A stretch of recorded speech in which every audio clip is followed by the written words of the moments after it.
In this world, people will look for every opportunity to make fun of you, especially if you reveal your weakness to them. Think about it.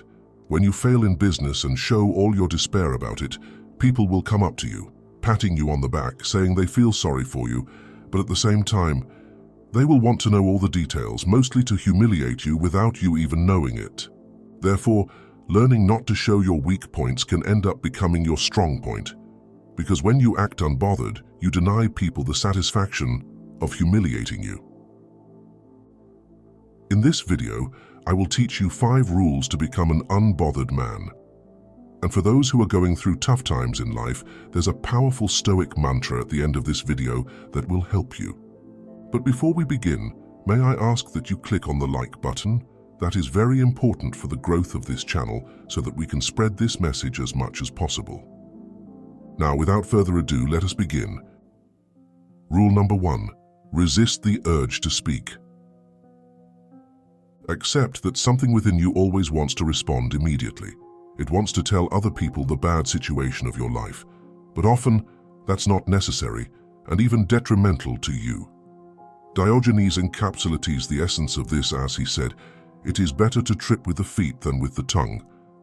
After all, the reason why we have 2 ears and only 1 mouth is so we might listen more and talk less, right?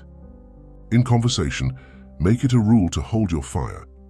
Be the person who listens most of the time, rather than talking too much to avoid saying things that other people might use against you. Rule number 2. Expect the worst. Much of the suffering we face in the world today is due to our expectations, but in reality, the world and its people will act as they do, not as we expect them to. On the surface, expectation does not seem to be a clear reason to suffer. However, when we dig a bit deeper, it becomes more obvious that our expectations can be a huge source of inner turmoil. Expectation creates inner conflict and resistance when the world does not align with what you think it should be. This is where the Stoic lesson of negative visualization comes into the picture. Intentionally imagine and expect situations that are far worse than your current condition. Visualizing the worst situation will prepare your spirit for undesirable events should they occur. Think that all the things you fear so much have already happened, so what could be worse? Rule number 3. Prepare to fail. The art of properly responding to failure begins by not being surprised by it. The reason that so many failures are devastating to us is that we never consider that things could happen any other way than the way we wanted them. The Stoics spend a lot of time meditating on what could go wrong, what the worst-case scenario was, what would be outside their control. They did this as a way to eliminate unpleasant surprises and so that they could properly prevent or adjust for a potential failure. But what should you do with an unpleasant outcome? Make the most of it. Marcus Aurelius captured this beautifully, saying, "The impediment to action advances action. What stands in the way becomes the way." Everything good and bad is an opportunity to practice virtue. That business issue is a chance to manage your temper or teach something to someone.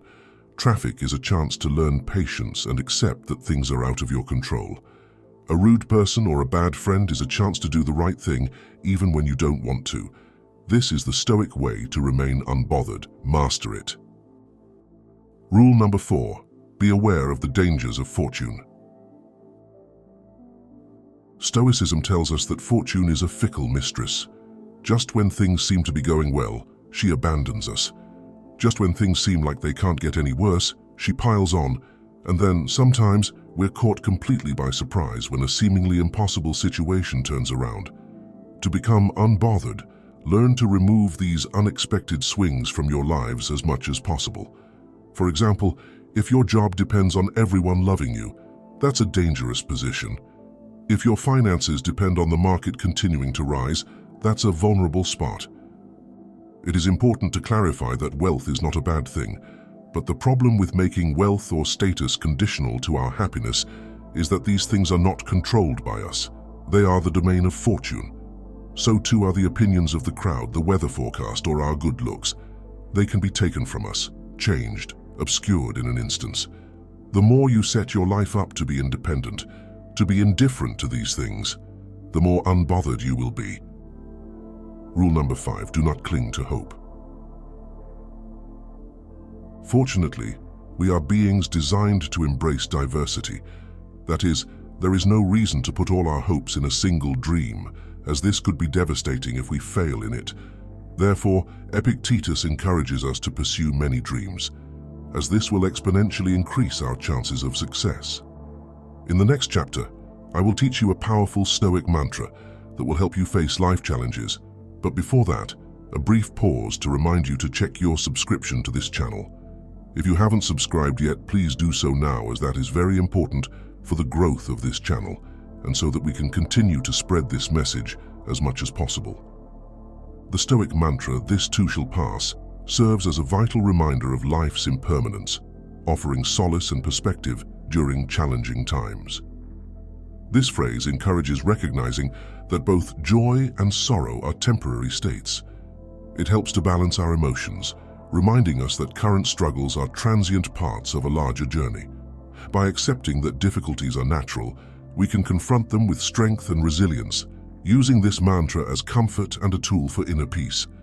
Stoic philosophy, exemplified by thinkers like Marcus Aurelius, teaches that true contentment comes from within, not from external situations. This mindset fosters adaptability and meaning, even in the face of change or loss. Drawing parallels with the ever-changing natural world, Stoicism encourages us to embrace life's fluctuations with calm acceptance. "This too shall pass" is not just a phrase for immediate relief, but a broader perspective that helps us view life's ups and downs from a distance. It aids in weathering personal challenges like unemployment or breakups by providing a sense of hope and direction. This Stoic approach is about observing and accepting emotions without being overwhelmed by them. It's not about apathy or emotion suppression, it's about rational response and informed decision-making. "This too shall pass" offers hope during illness or injury, inspiring perseverance. It's a practice, not just a recitation. When internalized, it helps build resilience and guides us towards becoming our best selves, combining with Stoic virtues and gratitude. While not a cure-all, it's a powerful tool for emotional resilience, becoming more effective with frequent use. As we've arrived at the end of this video, leave a comment down below if you agree with this Stoic point of view. That will help me understand your point of view on matters like this. Thank you for watching thus far. I will see you in the next video.